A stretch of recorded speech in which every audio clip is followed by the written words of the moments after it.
Cetirizine is an antihistamine. It blocks the effects of histamine. If you have year-round allergies or seasonal allergies like hay fever, your doctor may recommend cetirizine. Cetirizine may help relieve allergy symptoms, but it doesn't prevent them. When you come in contact with substances that you may be allergic to, allergens, your body produces a chemical called histamine. Histamine causes most of the symptoms related to allergic reactions.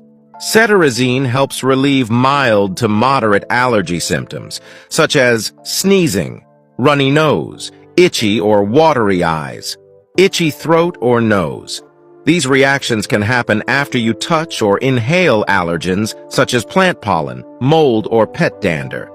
Allergies usually affect your nose, sinuses, throat, and other areas of your upper respiratory system. Cetirizine also helps relieve hives. Hives are itchy, raised rashes on the skin. They often occur with food or medication allergies.